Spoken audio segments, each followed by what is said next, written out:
Capítulo 25. Buscai e achareis. Ajuda-te a ti mesmo, que o céu te ajudará. Observai os pássaros do céu. Não vos afadigueis pela posse do outro. Ajuda-te a ti mesmo, que o céu te ajudará. Ponto 1. Pedi e vos dará, buscai e achareis, batei a porta e se vos abrirá. Porquanto quem pede recebe, e quem procura acha, e aquele que bate a porta abrir-se-á. Qual homem dentre vós que dá uma pedra ao filho que lhe pede pão? Ou, se pedir um peixe, dar-lhe-se-á uma serpente? Ora, se sendo maus como sois, sabeis dar boas coisas aos vossos filhos, não é lógico que, com mais forte razão, vosso Pai, que está nos céus, dê os bens verdadeiros aos que lhe pedirem? Abre parênteses, Mateus, capítulo 7, versículos 7 a 11, fecha parênteses. Ponto 2. Do ponto de vista terreno, a máxima buscai e achareis é análoga a esta outra. Ajuda-te a ti mesmo, que o céu te ajudará. É o princípio da lei do trabalho e, por conseguinte, da lei do progresso. Porquanto o progresso é filho do trabalho, visto que este põe em ação as forças da inteligência. Na infância da humanidade, o homem só aplica a inteligência à cata do alimento, dos meios de se preservar das intempéries e de se defender dos seus inimigos. Deus, porém, lhe deu a mais do que ortogou ao animal, o desejo incessante do melhor. E é esse desejo que o impede a pesquisa dos meios de melhorar a sua posição, que o leva às descobertas, às invenções, ao aperfeiçoamento da ciência, porquanto é a ciência que lhe proporciona a que lhe falta. Pelas suas pesquisas, a inteligência se lhe engrandece, o moral se lhe depura. As necessidades do corpo sucedem à do espírito, depois do alimento material. Precisa ele do alimento espiritual. É assim que o homem passa da sua selvageria à civilização. Mas bem, pouca coisa é, imperceptível mesmo, em grande número deles, o progresso que cada um realiza individualmente no curso da vida. Como poderia então progredir a humanidade sem a preexistência e a reexistência da alma? Se as almas se fossem todos os dias para não mais voltarem, a humanidade se renovaria incessantemente com os elementos primitivos, tendo de fazer tudo, de aprender tudo.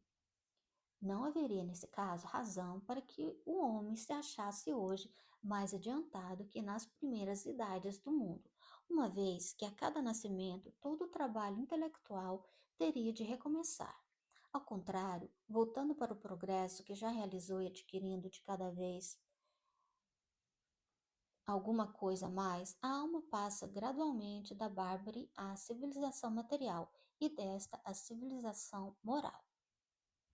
Abre parêntese, vede, capítulo 4, item 17, fecha parêntese. Ponto 3. Se Deus houvesse isentado do trabalho do corpo um homem, seus membros se teriam atrofiado. Se o houvesse isentado do trabalho da inteligência, seu espírito teria permanecido na infância, no estado de instinto animal. Por isso é que lhe fez o trabalho uma necessidade e lhe disse: procura e acharás, trabalha e produzirás. Dessa maneira serás filho das tuas obras, terás delas o mérito e serás recompensado de acordo com o que hajas feito. Ponto 4. Em virtude desse princípio é que os espíritos não recorrem a poupar um homem ao trabalho das pesquisas, fazendo-lhe já feitas e prontas a ser utilizadas, descobertas e invenções, de modo a não ter ele mais do que tomar o que lhe ponham nas mãos, sem o incômodo sequer de abaixar-se para apanhar, nem mesmo o de pensar. Se assim fosse, o mais preguiçoso poderia enriquecer-se e o mais ignorante tornar-se sábio à custa de nada, e ambos se atribuírem o mérito do que não fizeram. Não, os espíritos não vêm isentar o homem da lei do trabalho, vêm unicamente mostrar-lhe a meta que lhe cumpre atingir e o caminho que ela conduz, dizendo-lhe: anda e chegarás. Toparás com pedras, olha, e afasta-as tu mesmo. Nós te daremos a força necessária se quiseres empregar. Abre parêntese. O Livro dos Médiuns, segunda parte, capítulo 16, itens 291 e seguintes. Fecha parênteses. Ponto 5. Do ponto de vista moral, essas palavras de Jesus significam: pedi a luz que vos clareie o caminho e ela vos será dada. Pedi forças para resistirdes ao mal e as terei. Pedi a assistência dos bons espíritos e eles virão acompanhar-vos e, como anjo de Tobias, vos guiarão. Pedi bons conselhos e eles não vos serão jamais recusados. Batei à vossa porta e ela se vos abrirá. Mas pedi sinceramente com fé, confiança e fervor. Apresentava-vos com humildade e não com arrogância, sem o que sereis abandonados às vossas próprias forças, e as quedas que derdes serão o castigo do vosso orgulho. Tal o sentido das palavras: buscai e achareis, batei e abrir-se-vos-á.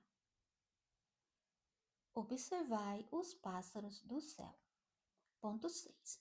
Não acumuleis tesouros na terra, donde a ferrugem e os vermes os comem, e onde os ladrões os desenterram e roubam.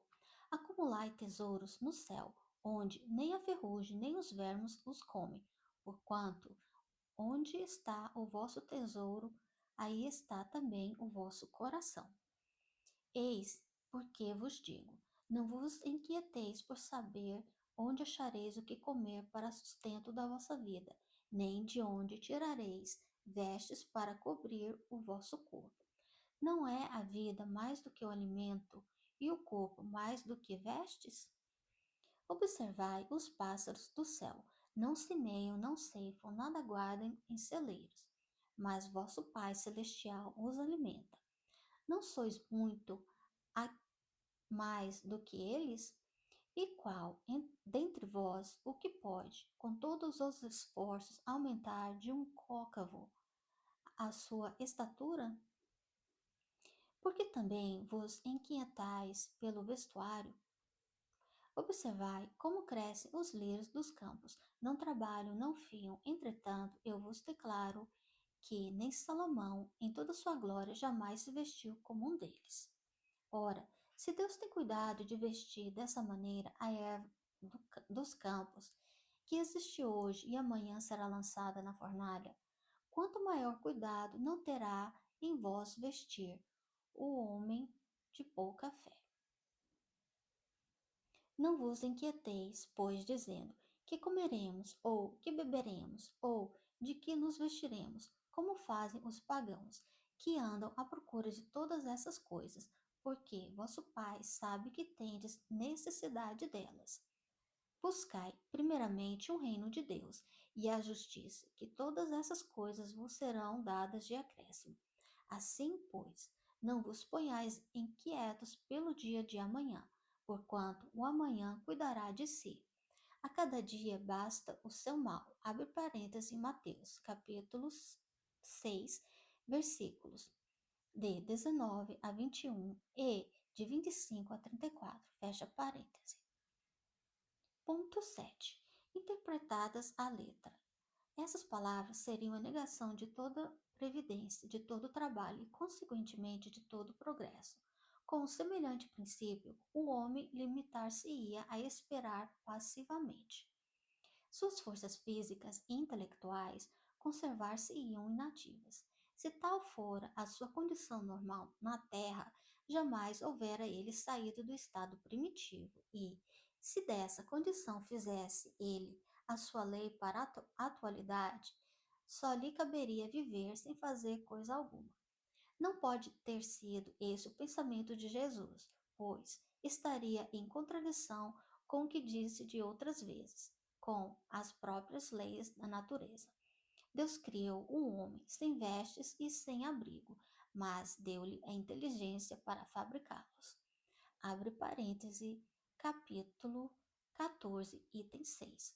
E capítulo 25, item 2, fecha parêntese. Não se deve, portanto, ver nessas palavras mais do que uma poética alegoria da providência, que nunca deixa ao abandono os que nela confiam, querendo, todavia, que esses, por seu lado, trabalhem. Se ela nem sempre acode com um auxílio material, inspira as ideias com que se encontram os meios de sair da dificuldade. Abre parêntese, capítulo 27, item 8, fecha parêntese. Deus conhece as nossas necessidades e elas provê, como for necessário. O homem, porém, insaciável nos seus desejos, nem sempre sabe contentar-se com o que tem. O necessário não lhe basta, reclama o supérfluo. A providência, então, o deixa entregue a si mesmo. Frequentemente, ele se torna infeliz por sua culpa e por haver desatendido a voz que, por intermédio da consciência, o advertia. Nesses casos, Deus fala sofrer as consequências, a fim de que lhe sirvam de lição para o futuro. Abre parêntese, capítulo 5, item 4, fecha parêntese. Item 8. A terra produzirá o suficiente para alimentar a todos os seus habitantes, quando os homens souberem administrar, segundo as leis de justiça, de caridade e de amor ao próximo, os bens que ela dá. Quando a fraternidade reinar entre os povos, como entre as províncias de um mesmo império, o momentâneo supérfluo sai de um suprirá a momentânea insuficiência do outro, e cada um terá o necessário. O rico, então, considerar-se-á como um que possui grande quantidade de sementes. Se as espalhar, elas produzirão pelo cêntuplo, para si e para os outros. Se, entretanto, comer sozinho as sementes e as desperdiçar, e deixar se perca o excedente do que haja comido, nada produzirão, e não haverá o bastante para todos. Se as amontoar no seu celeiro, os vermes a devorarão. Daí o haver Jesus dito: não acumuleis tesouros na terra, pois que são perecíveis, acumulai-os no céu, onde são eternos. Em outros termos, não ligueis aos bens materiais mais importantes do que os espirituais, e sabeis sacrificar os primeiros aos segundos. Abre parêntese, capítulo 16, itens 7 e seguintes. Fecha parêntese. A caridade e a fraternidade não se decretam em leis.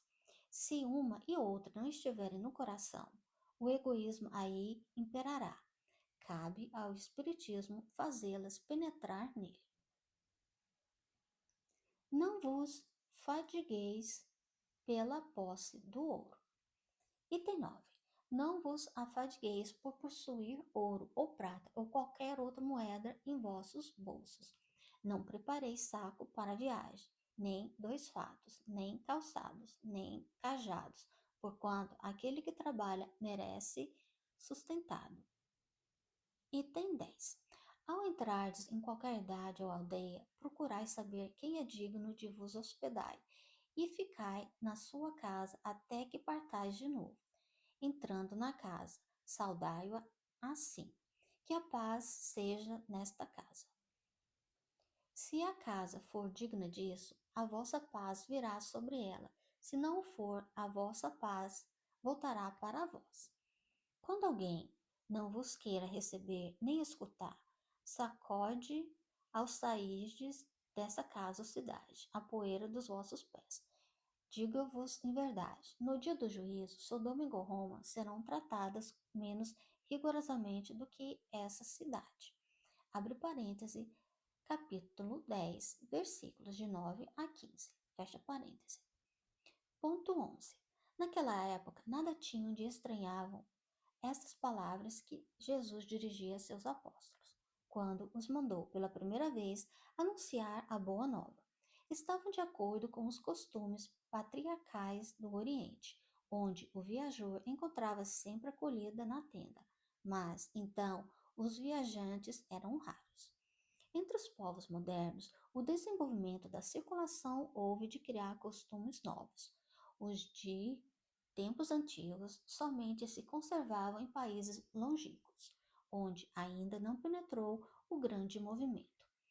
Se Jesus voltasse hoje, já não poderia dizer a seus apóstolos: Ponde-vos a caminhos sem provisões. A par do sentido próprio, essas palavras guardam um sentido moral muito profundo. Proferindo-as, ensinava Jesus a seus discípulos que confiassem na providência. Ademais, eles nada têm, nada despertariam a cobiça nos que os recebessem. Era um meio de distinguirem dos egoístas, os caridosos. Por isso foi que lhes disse: procurai saber quem é digno de vos hospedar, ou quem é bastante humano para agasalhar o viajante que não tem com que pagar, porquanto esses são dignos de escutar as vossas palavras. Pela caridade deles é que os reconheceis. Quanto aos que não se quisessem receber nem ouvir, recomendou ele, porventura, aos apóstolos que os amaldiçoassem, que lhes impusessem, se não usassem de violência e de constrangimento para os converterem? Não, mandou pura e simplesmente que fossem embora à procura de pessoas de boa vontade. O mesmo diz hoje o Espiritismo aos seus adeptos: não violenteis nenhuma consciência, a ninguém forceis para que deixe a sua crença, a fim de adotar a vossa. Não anatemateis os que não pensam como vós. Acolhei os que venham ter convosco e deixai tranquilos os que vos repelem. Lembrai-vos das palavras do Cristo. Outrora o céu era tomado com violência, hoje é pela brandura. Abre parêntese, capítulo 4, itens 10 e 11, fecha parêntese.